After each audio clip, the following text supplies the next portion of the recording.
March 15th, 1941, 9:30 a.m., third floor conference room, United States Maritime Commission, Washington, D.C. Outside temperature, 18 degrees 6. Overcast skies blanket the capital. The smell of expensive Cuban cigars and institutional distrust wafts through the luxurious air conditioning. Admiral Emory Scott Land, chairman of the United States Maritime Commission 61, a World War I veteran and Annapolis graduate class of 1902, regards the man before him as an entomologist, might a particularly annoying and out-of-place insect. On the imported polished mahogany desk are technical plans covered in red and blue ink markings, schematic diagrams that look more like science fiction than serious naval engineering, mathematical calculations scrawled in the margins in irregular handwriting. "Let me understand this clearly, Mr. Christensen." Land pronounces the name with the barely concealed disdain reserved for those who dare challenge decades of established tradition. "You are asking me, seriously asking me, to abandon 2,000 years of documented naval tradition, to throw out the window everything humanity has learned about shipbuilding since the Phoenicians, because of welding." He says the last word as if it were an obscenity. Andrew Jackson Christensen, 52, a Norwegian immigrant who arrived in America with just $200 and an impossible dream, a former welder from Bergen who barely speaks English without a thick Scandinavian accent, adjusts his cheap metal-framed glasses. His hands are rough as sandpaper, calloused and scarred from decades of holding welding torches at temperatures of 3,000 degrees Fahrenheit. Burn scars cover his forearms. He doesn't belong here, in this room of Annapolis admirals and engineers trained at Yale and MIT. He knows it. They definitely know it. "Not ordinary welding admiral," Christensen replies in his accent that turns W into V, making every sentence sound slightly foreign, suspicious. "Automatic welding, submerged in mineral flux, can do in an hour what rivets take 10, maybe 15. The other engineers in the room, 5 men in identical dark suits, all wearing class rings from prestigious universities, laugh.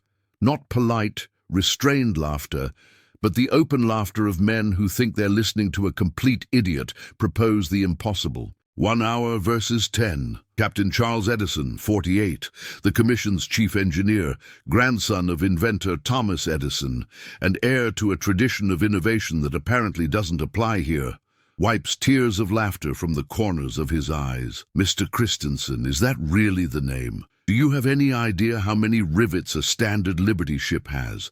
250,000 rivets. Are you seriously telling us you can weld them in, let me calculate, 25,000 hours instead of 250,000? Is that it?" "Don't weld rivets," Christensen corrects patiently, like a teacher explaining a basic concept to a particularly stubborn child. "Eliminate rivets completely.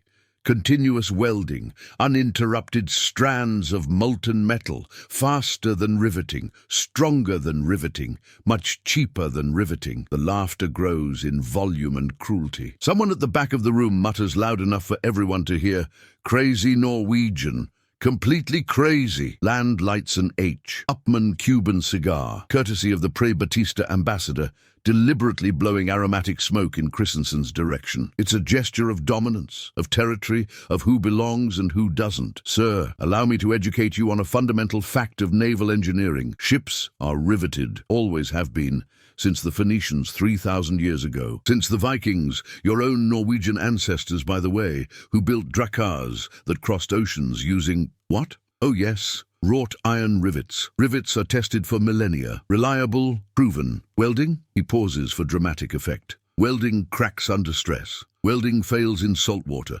Welding sinks ships and kills men." He pushes the plans back across the polished table, sliding them to a stop on Christensen's knees. "Thank you for your time, sir. I appreciate the creative effort. But America will build its warships the way it always has, with solid steel, honest rivets, and proven methods. not with the tricks of a crazy welder who learned his trade in some backyard workshop in Scandinavia. Christensen takes his plans slowly, carefully, folding them with hands that don't tremble despite the humiliation. He's heard it all before. In Oslo, where he first presented them in 1932. In London, where the British laughed in 1935. In Halifax, where Canadians fired him in 1938. Always the same pattern, always the initial laugh, always the arrogance of tradition, always the confident rejection. "Admiral," he says, turning at the carved mahogany door, his voice low but firm, carrying the conviction that comes from knowing something others don't. "German U-boats are sinking Allied merchant ships faster than you can build replacements. It's simple math, brutal math.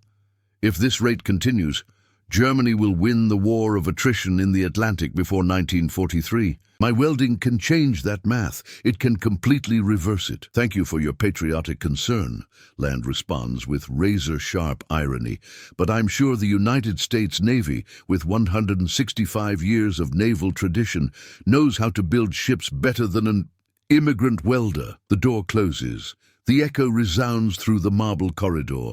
The engineers return to laughing, to chatting, to planning traditional methods for modern problems. What they didn't know, laughing in that mahogany and marble room, smoking expensive $5 cigars, confident in their technical superiority cultivated at Annapolis and Yale, in their ancient tradition of rivets and wrought iron, was that they were firing, humiliating, and rejecting the man who would save Great Britain from total starvation, who would make possible the invasion of fortified Europe, who would save literally tens of millions of hours of human labor and billions of American dollars. The man who would prove, irrefutably and mathematically, that sometimes the madman is the only truly sane one in the room. What tradition can be a prison? What arrogance blinds even the most educated? Oslo, Norway, 1923, Christensen and Sons Workshop, Storgata 45.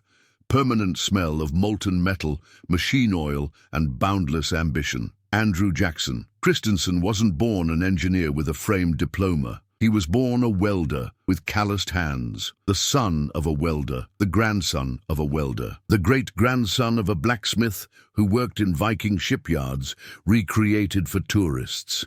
At 12, he was already holding an acetylene torch, learning to dance with fire. At 18, he was technically superior to his father in complex joints. At 25, he had a problem that consumed him like an obsession, that robbed him of sleep, that made him wake up at 3 a.m. with ideas. "Father," he said one Norwegian winter night in 1923, examining a soldered joint under the bright light of a kerosene lamp, turning the metal this way and that, searching for imperfections invisible to the naked eye. "Why does solder always crack eventually? Always, without exception. Why? Because metal is like that." His father, Olaf Christensen, 58, 3 fingers missing from his left hand in a forging accident in 1898, replied with the jaded wisdom of decades of manual labor. "Metal heats up when we weld, expands microscopically. Then it cools, contracts, it creates internal stresses, micro cracks, eventually it fails. It's the fundamental nature of iron, of physics. You can't change nature, Andrew. You can't change physics." "What if we could control how it cools? What if we could make it cool evenly?" "Impossible. Air is air. You can't control air." But Andrew Christensen wouldn't accept the impossible as a final answer. The obsession began there, in that simple conversation. For 5 full years, Christensen experimented with methodology that would have impressed any academic scientist. Different arc temperatures, 2500 degree, 3000 degree, 3500 degree. Different torch angles, 45 degrees, 60 degrees, 90 degrees. Different deposition speeds, slow, medium, fast. Different filler metal compositions, pure steel, carbon steel, nickel steel. His hands were scarred by 1,000 burns, small circular marks where sparks had fallen. lines where molten metal had splashed. His eyes, damaged by repeated exposure to the arc flash's ultraviolet light, began to require increasingly thick glasses. His wife, Ingrid, pleaded, "Andrew, you're going to kill yourself with this madness. Let it go." He couldn't let it go. 1928 brought the revelation that would change everything. It happened by accident, like so many great scientific discoveries. Christensen was repairing a merchant ship docked in the port of Bergen. He needed to weld a crack in the hull below the waterline. Outfitted in a primitive canvas and brass diving suit, he descended with an arc torch, specially insulated for underwater work. Dangerous work. Expensive work. Work no one wanted to do. He welded under 10 feet of frigid North Atlantic salt water. When he finished and surfaced, removing his heavy bronze helmet, he was confused. The weld had been different, smoother, without the usual violent spatter, without the toxic fumes. The metal seemed to have cooled in a more controlled, more uniform manner. "My God," he whispered to himself, still shivering, salt water dripping from his suit. The water protects the weld, the water controls the cooling, but it was obviously impractical to weld everything underwater, logistically impossible, economically unfeasible. What if he could create artificial water, a material, a substance that would coat the weld while it was being made, protecting it from the air, controlling the cooling rate, eliminating the internal stresses that caused cracks? It took 3 years of obsessive experimentation. He tested 847 different compositions, each meticulously recorded in notebooks that would eventually fill 3 full shelves. Pure borax, pulverized limestone, silica in various granules, fluorite, feldspar, rutile, impossible combinations, bizarre proportions, each test costing money he didn't have, each failure bringing him closer to success. 1931 finally brought the working prototype that would change history, a specific mixture of powdered minerals that, when poured over the active welding arc, created perfect protection. He called it flux, because it flowed like a liquid around the molten metal. The arc burned beneath the flux, invisible to the eye but perfectly controlled, producing a weld quality impossible with conventional methods. And there was something even more revolutionary, more potentially transformative.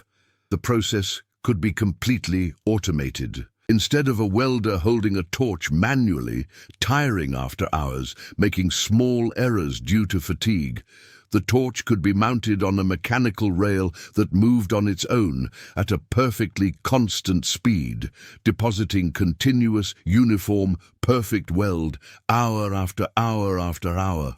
"You can weld in your sleep," Christensen exclaimed to his wife Ingrid, waking her at 2 a.m. with his excitement. "The machine never tires, never has a bad day, never makes a mistake due to distraction. It can work 24 hours a day if necessary."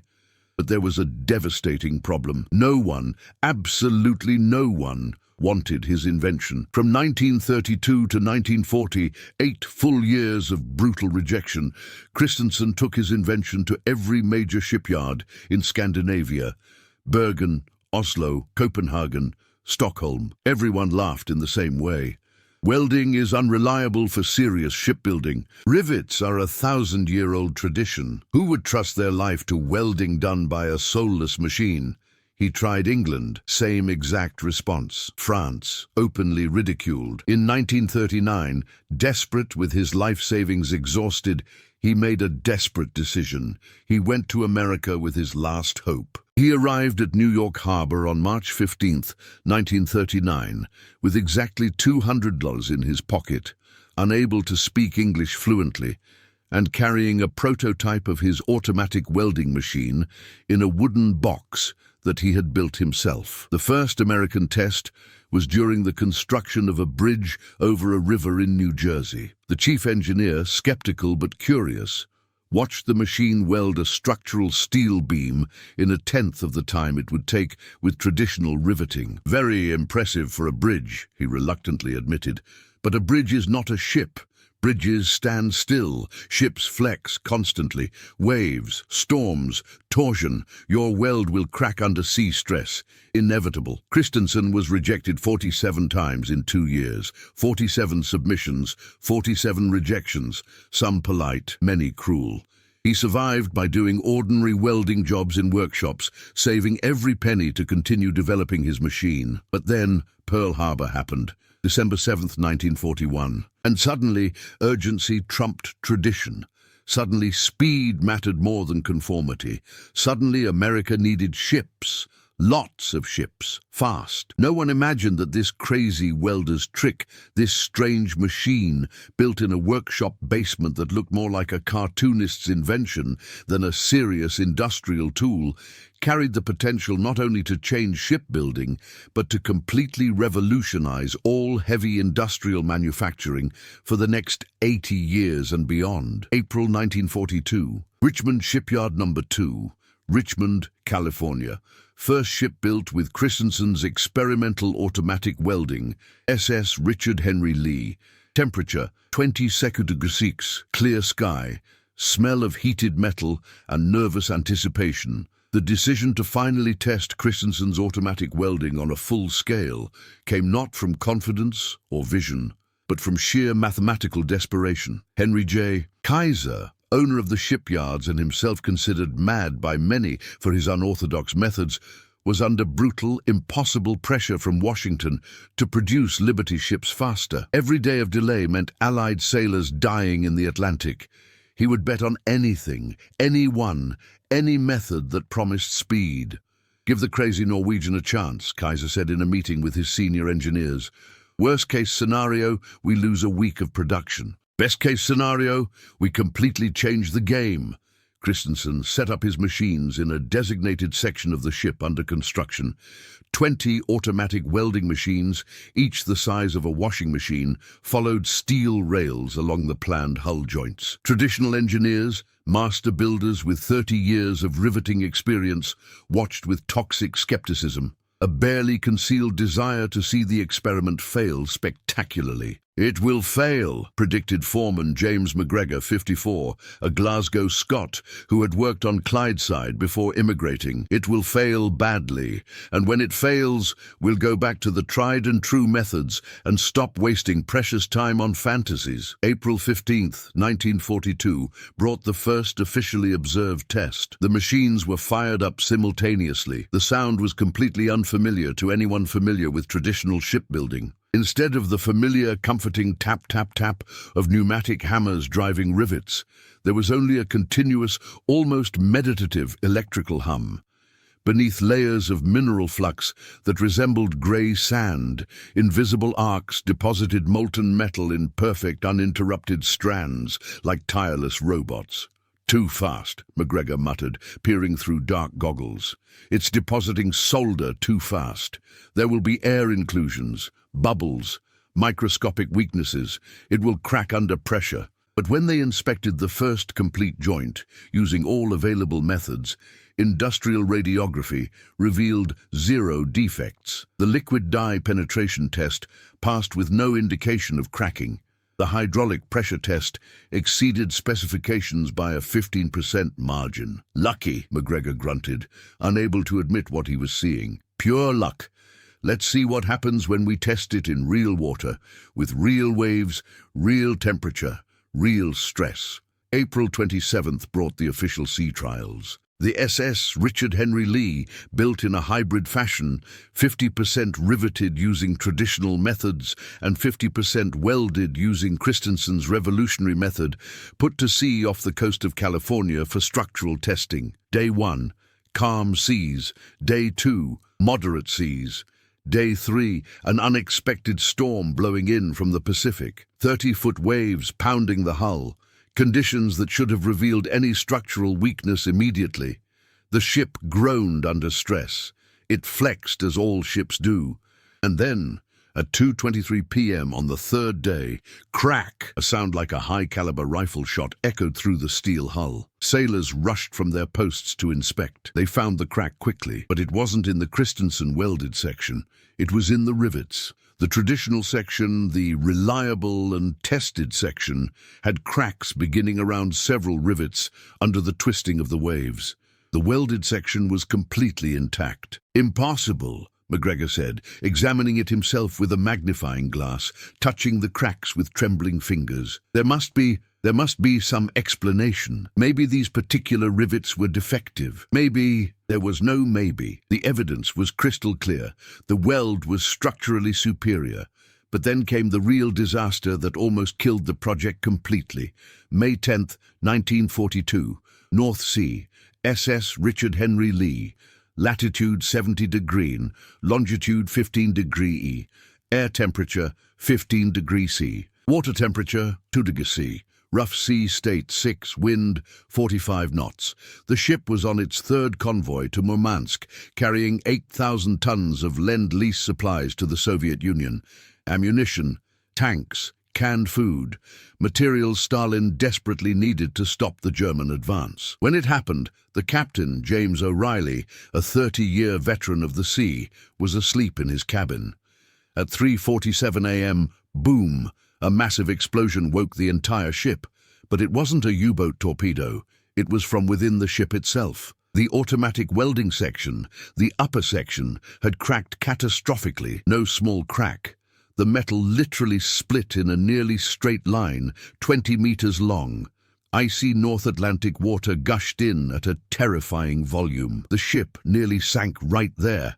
It only reached port in Reykjavik, Iceland, through a miracle of crew skill, pumps running non-stop for 6 days, and pure luck. When it finally docked, it was a 15-degree temperature and had 3,000 tons of water in the hold. The official report of the naval investigation was absolutely devastating to Christensen. Catastrophic and complete failure of experimental automatic welding in extreme cold conditions. Christensen method results in severe metal embrittlement. Weld shown to be unsuitable for naval use under any circumstances.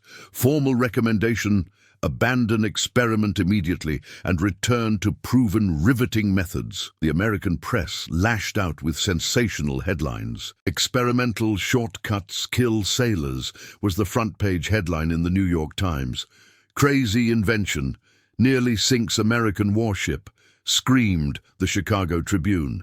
"Incompetent welder should be prosecuted," declared the Washington Post editorial. Christensen was utterly ruined, publicly humiliated on a national scale. His machines were removed from the Kaiser shipyards as if contaminated and piled in a corner of the outer yard like useless scrap. "I told you so," McGregor said to anyone who would listen, with barely concealed satisfaction at being right. "I told you so from the beginning. You can't improve on 2,000 years of proven naval tradition with the cheap tricks of a welder who thinks he's smarter than generations of naval engineers." It seemed like the end, the complete and total end. Christensen was a national joke, a symbol of failure, of punished technical arrogance. June 1942. Cheap hotel room, Market Street, San Francisco. Hotel Emperador, $2 a night. Smell of mildew and cheap disinfectant. Sound of police sirens on the street below. While the whole world called him an incompetent fraudster, while naval engineers used his name as a synonym for technical failure, while even children on the street made jokes about the crazy Norwegian who thought he knew better than everyone else, Andrew Jackson Christensen sat alone in a 2-a-night hotel room, too cheap even for prostitutes to use, and meticulously reworked every calculation from scratch. He didn't sleep for 3 full days. Black coffee, cheap cigarettes, endless calculations. He spread technical drawings, metallurgical reports, and photographs of the failure all over the narrow, creaky bed. "The problem isn't the welding itself," he muttered to himself at 3 a.m. on the 3rd day. Deep, dark circles under his eyes, hands shaking from caffeine and exhaustion. "It's not the method, it's not the machine, it's the extreme ambient temperature, it's the cooling rate." Udell, the revelation came like a bolt of lightning cutting through the darkness of the mind. The automatic welder deposited metal perfectly, exactly as designed. But at an ambient temperature of 15 degrees, the deposited metal cooled much too quickly. Cooling too quickly in steel creates what metallurgists call martensite, an extremely hard, but also extremely brittle crystalline structure, brittle as glass, and under the stress of 30-foot waves and hull torsion, snap, like breaking glass. The theoretical solution was obvious but practically difficult: preheating. If the base metal were heated before the weld was deposited, say to 200 degrees or even 300 degrees Celsius, the cooling would be much more gradual enough to form a ductile, flexible, crystalline structure that could absorb stress rather than crack. But there was a second technical problem he discovered by analyzing microscopic samples of the failed weld, the type of electrode used. They were using a standard low-carbon steel electrode, perfect for room temperature, but completely unsuitable for Arctic conditions. Christensen realized he needed a special alloy, something with nickel and molybdenum, elements that maintain ductility even in extreme cold of 40 degrees or worse. "I need to test this," he said to the foggy mirror in the shared bathroom down the hall. "But no one in the whole world is going to give me a second chance. No one." He sold everything he owned that had any value. His father's gold pocket watch, a family heirloom, his wedding ring, causing him indescribable pain, a nice suit he wore for presentations. With the resulting $300, he bought special nickel molybdenum electrodes from a supplier in Oakland, a preheating torch from a used hardware store, and 50 pounds of scrap naval steel sheet. He set up a secret experimental laboratory in the damp basement of a Chinese laundromat in Chinatown. The owner, Mr. Chen, accepted $20 a month in rent and promised to repair the boiler when needed. For 3 full months, from May to August 1942, Christensen methodically tested as an academic scientist. New electrode composition: 2.5% nickel, 0.5% molybdenum, 0.1% vanadium. New mandatory procedure: preheat base metal to 250 degrees before starting welding. New cooling protocol: cover the completed weld with a ceramic insulation blanket, forcing slow cooling for 30 minutes.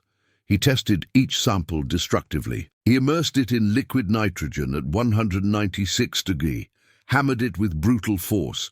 He bent it in a hydraulic press to 90 degrees.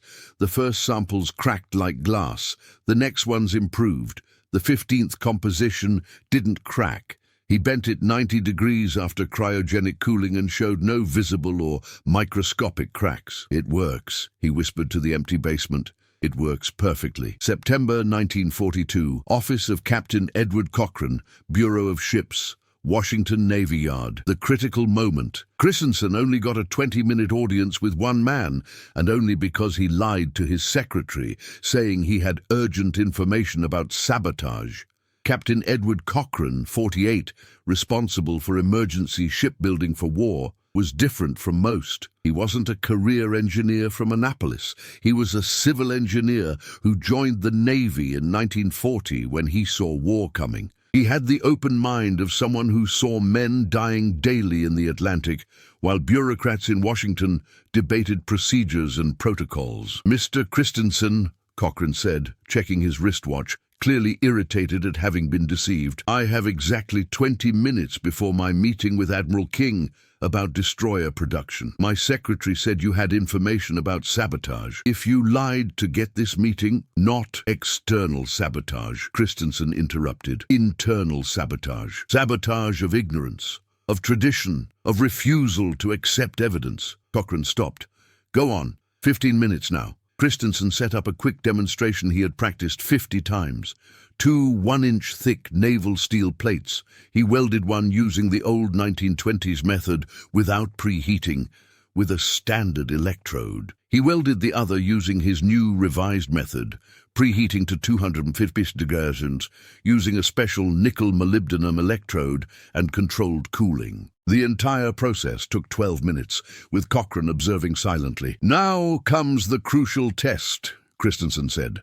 "I'm going to simulate the North Atlantic." He submerged both plates in a tank of liquid nitrogen he had brought in a special thermos. 196 degrees C, much colder than any ocean. He waited 5 minutes, removed them with tweezers.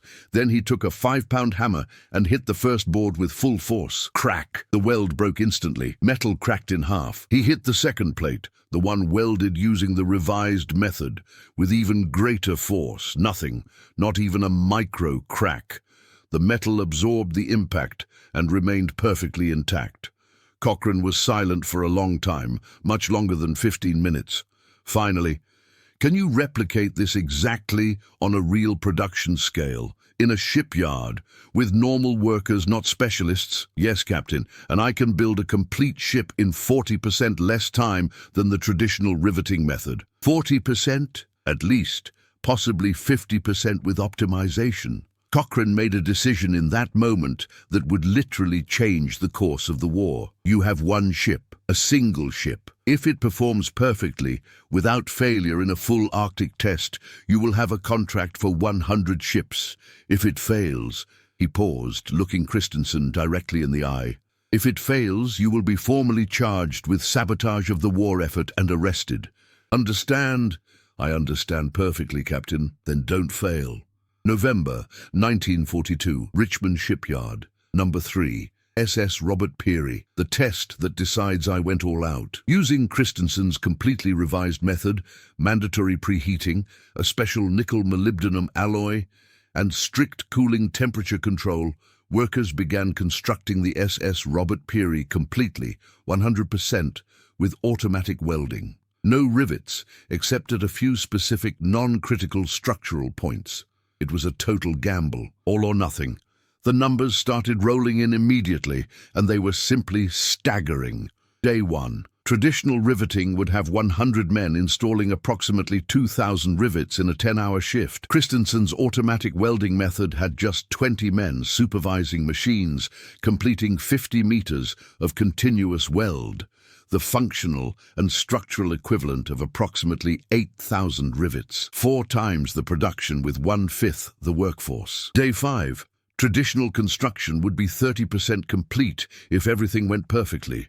The Christensen method was 70% complete with virtually no margin of error. The workers, initially skeptical and even hostile, gradually became shocked by what they were witnessing. "It's like magic," said a German welder who had immigrated in 1938. "It's impossible magic. Machines do in an hour what took a whole shift of sweating men." Day 10 brought what seemed impossible but was fully documented. From the initial keel cutting to the complete launch, 4 days, 15 hours and 29 minutes. An absolute world record, impossible by any previous standard, but documented by official photographers, verified by government inspectors, real, but skeptics still harbored deep doubts. "It'll sink at the first serious downpour," traditional engineers predicted with barely concealed satisfaction. "Welds will crack. They always do. It's a matter of when, not if." January 1943. Barents Sea. Above the Arctic Circle. SS Robert Peary. The ultimate final test. The ship deliberately faced the worst possible conditions conceivable for structural testing.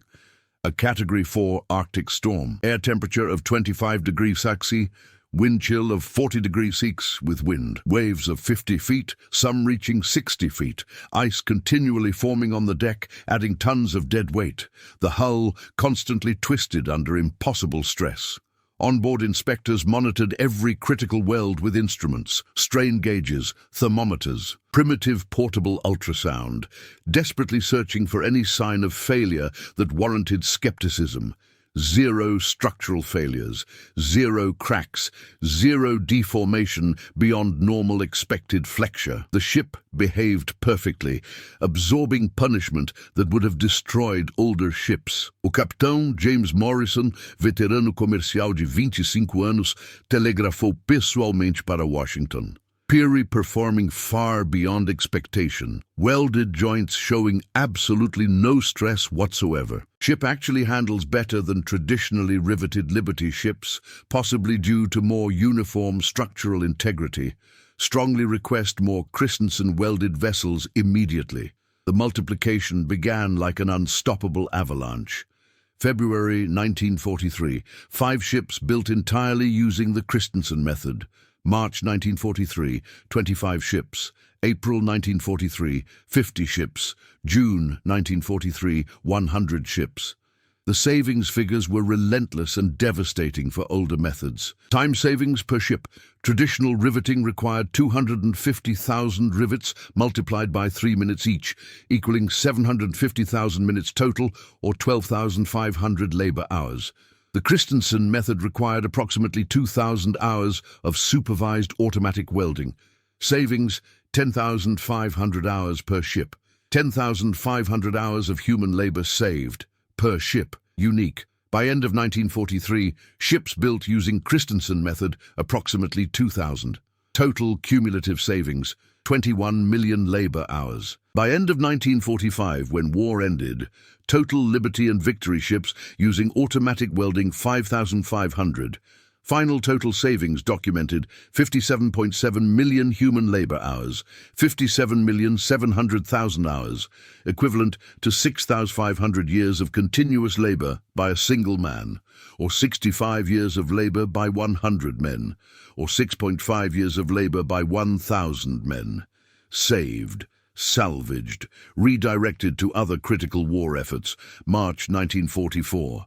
Pentagon, Washington, D.C., National Symposium on War Production. Auditorium with 500 military officers, engineers, and industrialists. General George C. Marshall, Chief of Staff of the Army, a man who rarely gave public praise, made an extraordinary statement that was quoted in newspapers nationwide. "Gentlemen, a crazy Norwegian welder, an immigrant who barely speaks proper English, did more for the eventual Allied victory than many of our most decorated generals. He proved irrefutably and mathematically that radical innovation trumps comfortable tradition. That one man with a revolutionary right idea is worth 1,000 men doing the job the traditionally wrong way, but faster." The transformation wasn't merely about ships or war.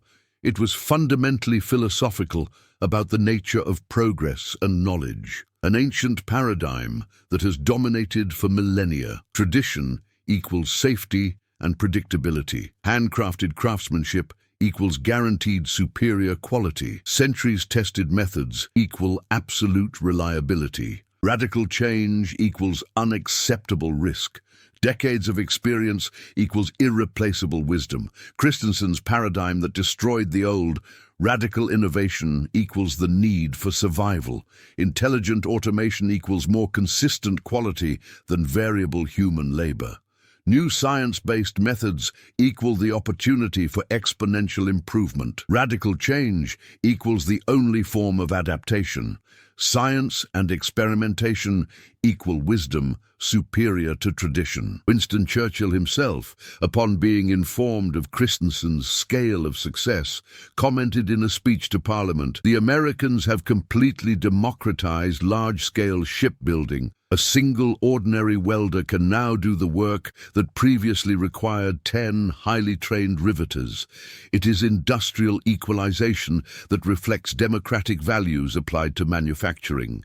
Remarkable. The contrast with Germany made everything even more ironic and tragic. While America quickly embraced Christensen's revolutionary method, completely transforming its naval production, Germany stubbornly maintained traditional methods of artisanal precision. German U-boats were genuine works of engineering art, each riveted with near watchmaking precision, microscopic tolerances, and unparalleled craftsmanship. It took a full 6 months to build a single Type 7 U-boat, Liberty ships, with Christensen automatic welding, 4 weeks from keel to launching. Admiral Karl Dönitz, Supreme Commander of U-boats, wrote in a personal diary in March 1944, with palpable frustration, "The Americans build ships exactly as they build automobiles in Detroit, in absurd mass, too fast to believe, almost disposable in philosophy. We build with pride and traditional German precision, each U-boat a masterpiece. But they literally drown us in impossible numbers. We build one, they build 10 in the same time. It is brutal mathematics that tradition cannot overcome. The irony was devastating. Inferior, unreliable, and experimental American welding was producing Liberty merchant ships far faster than meticulously crafted German U-boats could sink them. The deadly mathematics of attrition warfare had been completely reversed. May 8, 1945, VE Day, Victory in Europe. Christensen anonymously watches the Victory Parade in New York.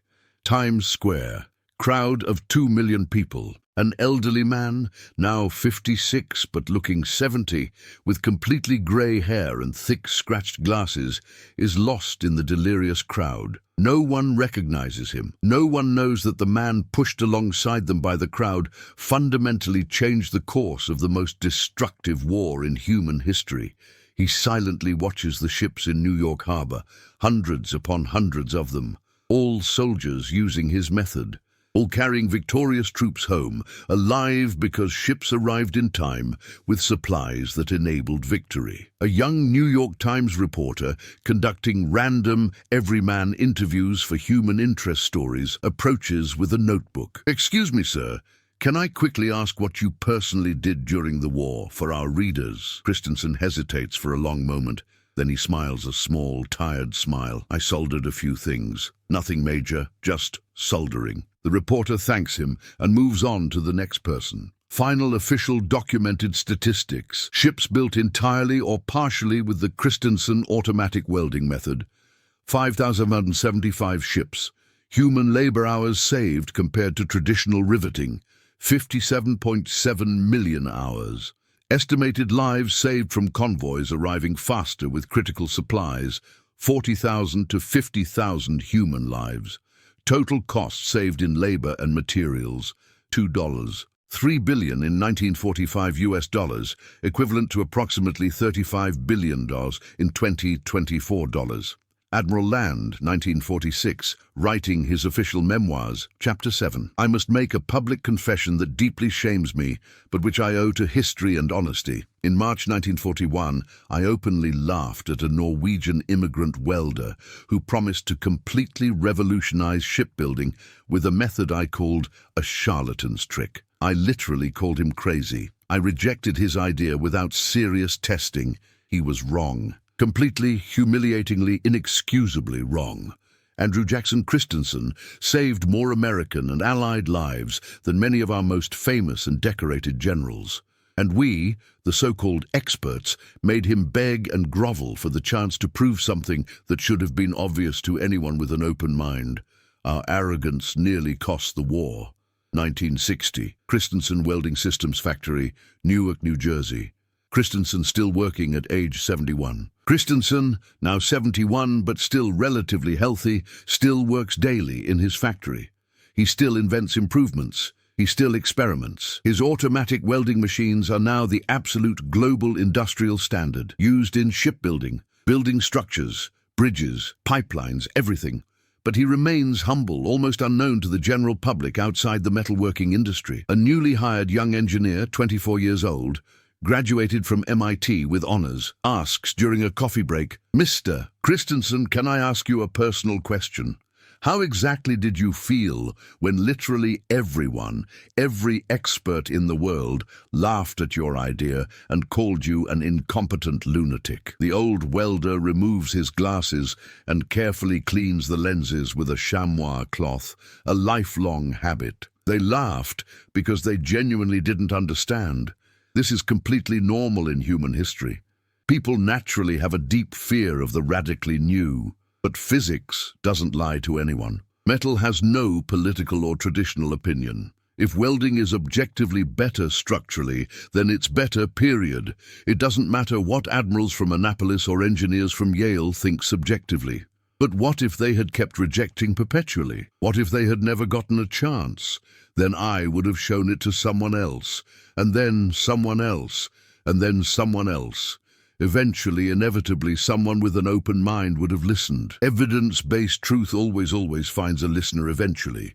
It may take time, it may require painful patience, but truth beats lies, fact beats tradition, science beats arrogance, always, eventually. They laughed cruelly when an unqualified Norwegian immigrant welder claimed he could completely eliminate rivets from shipbuilding.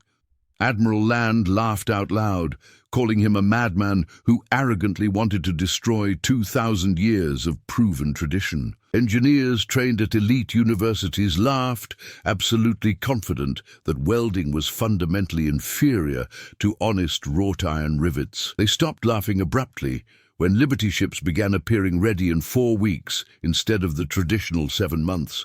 They stopped breathing when they finally realized, too late for arrogance, that this mad welder had saved 57 million hours of human labor. In the end, Jackson Christensen proved irrefutably and mathematically that sometimes, often even, the madman is the only truly sane person in the room. That revered tradition can be a comfortable prison, that accredited arrogance blinds even the most formally educated, that a single man with a welding torch and a revolutionary idea can change the world more fundamentally than 1,000 admirals with millennia-old tradition and institutional pride. The constant electric hum of automatic welding, a strange sound that replaced the familiar tap-tap-tap of pneumatic hammers, spoke its simple yet profound truth to anyone willing to listen. It doesn't matter how many centuries of tradition you possess. It doesn't matter how many accredited experts say you're wrong. It doesn't matter how many elite universities validate the status quo. If fundamental physics is unequivocally on your side, if rigorous mathematics confirms it unambiguously, if experimental results prove it conclusively, then you are right. And eventually, inevitably, inexorably, the entire world will have to admit publicly, even if reluctantly, even if embarrassed, even if humiliated, that the incompetent madman was absolutely right all along, and that the wise experts were the real fools. The silent thunder of automatic welding spoke, and shipbuilding was never the same again. And 57 million hours were saved, and tens of thousands of lives were preserved, because one stubborn man refused to take no for a final answer.